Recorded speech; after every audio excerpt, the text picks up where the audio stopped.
Olá, boa tarde. Veja os destaques de hoje do portal da Assembleia.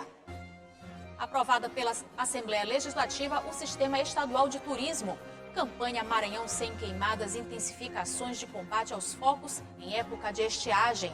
Saiba o que é permitido e o que é proibido durante o período de propaganda eleitoral. E mais, feiras e mercados contam com estrutura que facilita a higiene de feirantes e consumidores. É agora no portal da Assembleia.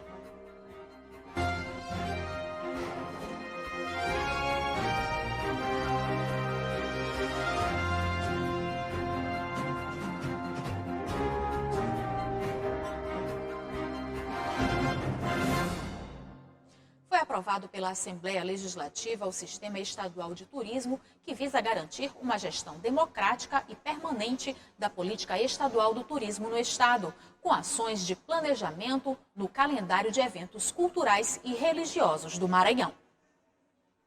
O projeto de lei é de autoria do Poder Executivo e foi aprovado em segundo turno pela Assembleia Legislativa do Maranhão e segue para ser sancionado pelo governador Flávio Dino. A iniciativa vai instituir o Sistema Estadual de Turismo, que tem a finalidade de garantir a gestão democrática e permanente da política estadual do turismo no Estado, com ações de planejamento no calendário de eventos culturais e religiosos do Maranhão.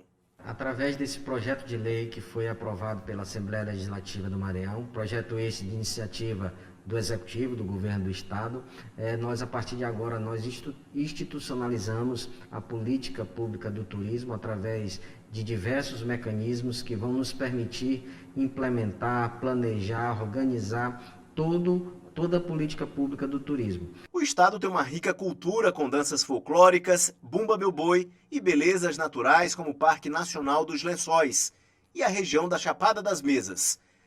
Assim que a pandemia do novo coronavírus deixar de ser um problema e os operadores do turismo no estado tiverem 100% de permissão para voltar à rotina dos passeios, a ideia é estimular o setor com um calendário turístico atrativo para quem não conhece o Maranhão. É um sinal da profissionalização do turismo no nosso estado, a profissionalização daqueles que fazem o turismo, dos prestadores de serviço e do poder público também, sendo ciente das suas obrigações, dos seus deveres, para que assim a gente consiga otimizar o desenvolvimento da atividade turística e que a gente possa também oferecer uma experiência ainda mais prazerosa para todos aqueles que vêm até o nosso estado conhecer o Maranhão. Produtores e criadores de caprinos e bovinos têm até o dia 31 de agosto para comprovar a imunização do rebanho contra a febre aftosa.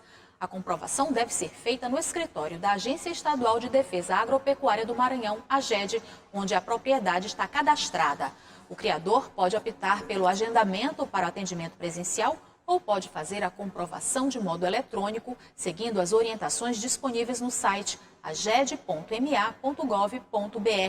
De acordo com a Organização Mundial de Saúde Animal, são necessários 90% do rebanho imunizado para que o Maranhão continue com o status de zona livre da febre aftosa. E o Corpo de Bombeiros deu início a uma campanha que visa intensificar as ações de combate às queimadas em todo o estado. A repórter Milena Dutra tem mais detalhes sobre a campanha. De acordo com o Corpo de Bombeiros do Maranhão, são mais de 3.000 registros de queimadas ilegais aqui no estado, somente no primeiro semestre deste ano. O governo do estado lançou então a campanha Maranhão Sem Queimadas. O objetivo é evitar queimadas ilegais e incêndios em todo o estado. Sobre este assunto, eu converso agora com a capitã Jéssica Lobo, do Corpo de Bombeiros. Capitã, então, queimadas acontecendo em todo o estado, quais são as principais causas de tantos incêndios e queimadas ilegais no Maranhão? Olá a todos.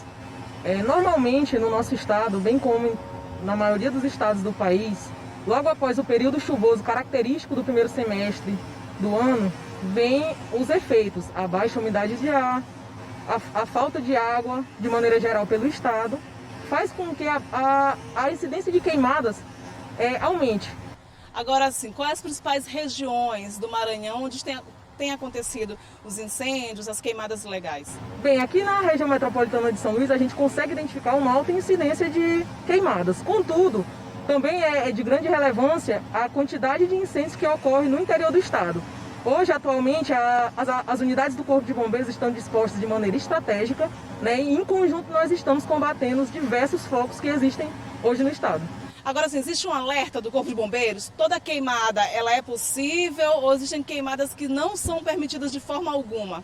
Bem, na nossa legislação atual do nosso país, existe a possibilidade, sim, da queima controlada como ferramenta para atividades agrícolas. Contudo, atualmente, devido a esse panorama existente no nosso estado e no nosso país, existem 2 decretos, um de natureza federal e outro de natureza estadual, que decretam que, nesse momento, nenhum tipo de queimada, mesmo as controladas, não está sendo permitida. Uma vez que repercute no ecossistema, repercute nos animais daquele local, repercute em toda a estrutura ambiental daquele local. Então a gente tem que tomar muito cuidado, porque a natureza, ela pode demorar muito, né, a voltar ao que era antes da queimada.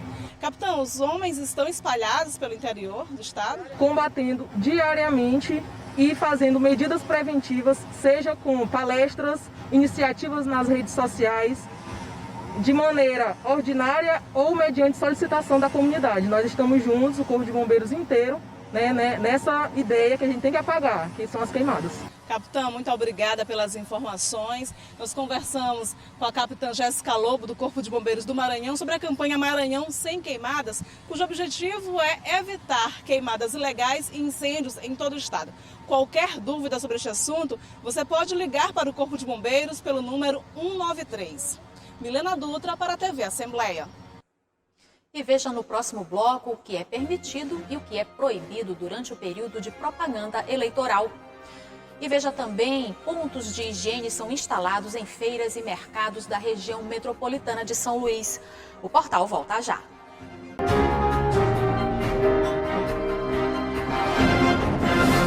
No dia 27 de setembro começa a veiculação das propagandas eleitorais, mas é preciso ficar atento para não violar a lei. Quem fizer propagandas irregulares está sujeito a pagamento de multas que podem chegar a R$25 mil. Faltando pouco mais de 30 dias para o início da propaganda eleitoral geral de candidatos a prefeito e vereador em todo o país, marcada para começar no dia 27 de setembro, o eleitor precisa saber o que é permitido e o que é proibido durante a campanha. É vedado o disparo de mensagens em massa por aplicativo, a propaganda por telemarketing, em outdoor, inclusive eletrônico, pagar por espaço eleitoral em muros, por exemplo, distribuição de brindes como bonés, camisetas, canetas, chaveiros ou cestas básicas, trios elétricos apenas se forem para sonorização de comício, e showmícios são proibidos. A propaganda irregular poderá ser punida com multas que variam de 5 a R$25 mil. Com relação, por exemplo, às residências, né, dos cidadãos, o que acontece? Eles podem, né, os eleitores, eles podem utilizar a sua residência para promover, para propagar aquela sua preferência política, né, desde que respeitem certas regras. E uma delas, principal, é que os adesivos que geralmente são utilizados, eles devem observar uma dimensão de meio metro quadrado. E outra questão importante é que essa divulgação em residências, ela deve ser gratuita e espontânea. Ou seja, o candidato ele não pode pagar por aquele espaço, né, em propriedades privadas.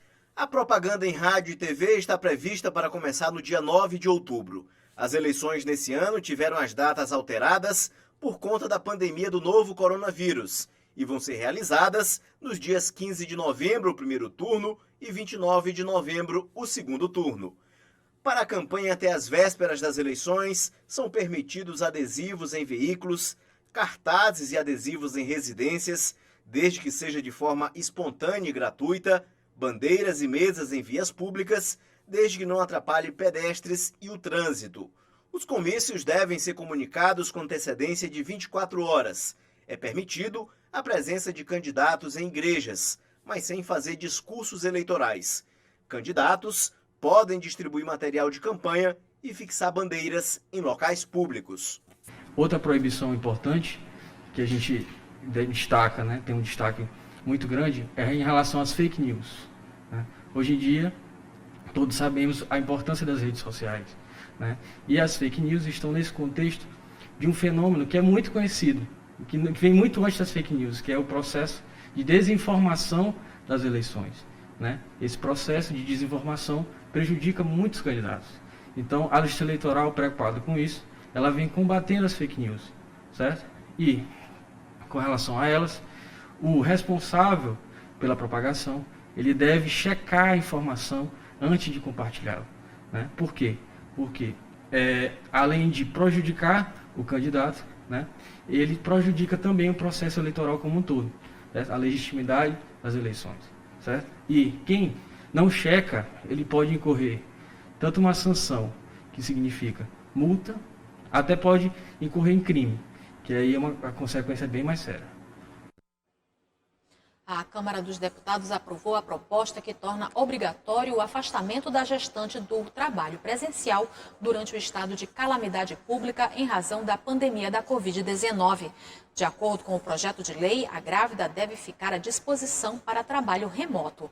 O texto diz ainda que o isolamento social é a forma mais eficaz de evitar a doença e qualquer infecção grave que possa comprometer a evolução da gravidez. A proposta segue agora para análise do Senado. A Secretaria de Cidades e Desenvolvimento Urbano providenciou que fossem instaladas estruturas para a higienização das mãos de trabalhadores e frequentadores de feiras e mercados na região metropolitana de São Luís. 20 pontos de higiene já foram instalados. As estruturas com água e sabão estão sendo instaladas em locais movimentados da capital, como as feiras dos bairros, e fazem parte do projeto Mãos Limpas. Vão ser 20 pontos de higienização como esse, projetados por profissionais da Secretaria das Cidades e Desenvolvimento Urbano, que contam com sabão e água. A ideia é que as pessoas que circulam por esses locais tenham uma opção a mais para higienizar as mãos, para evitar o contágio de doenças como o do novo coronavírus. Durante o controle da pandemia, as restrições sociais, observou-se que mesmo nos locais de função básica, né, de compra de alimentos, as feiras e mercados, os pontos de ônibus, os terminais de ônibus, eram locais de grande fluxo de pessoas. Então a ideia era que a gente pudesse, as atividades normais pudessem permanecer e as pessoas continuassem o controle de higienização das mãos, o controle de combate à pandemia. Então a Secretaria desenvolveu esse projeto, agora na segunda etapa em parceria com a CAEMA também, para instalar em 30 pontos da cidade, a primeira etapa 10, a segunda etapa 20 pontos, de grande aglomeração e fluxo, lavatórios. A Feira da Vila Palmeira foi a primeira a receber a estrutura. Feirantes e compradores têm acesso à estrutura assim que entram na feira. Pintado na cor amarela e feita de tonel reutilizável, o equipamento conta com torneira e depósito de sabão líquido. A estrutura vai ficar permanentemente nesses locais, mesmo quando o novo coronavírus não for uma preocupação para as autoridades de saúde do estado. Os restaurantes vão fazer a manutenção do sabão, as feiras vão fazer a manutenção do sabão. Além disso, a gente pede também que a população cuide desses locais, é um patrimônio público. Apesar dos índices do Maranhão estar avançando no controle da pandemia, é fundamental que a gente mantenha a higienização, né? Porque aparentemente vamos ter que continuar mantendo os nossos hábitos para controlar a pandemia, sempre controlar, né? E outras doenças que puderem vir. Então, essa ação da CECID ela é permanente, tá? Esses pontos vão ficar delegados para a cidade, tá? Para que de forma permanente a gente combata a proliferação de doenças. E o portal da Assembleia fica por aqui. Para rever as reportagens de hoje, acesse o site al.ma.leg.br/tv. Uma ótima tarde para você. A gente volta a se encontrar amanhã. Até lá.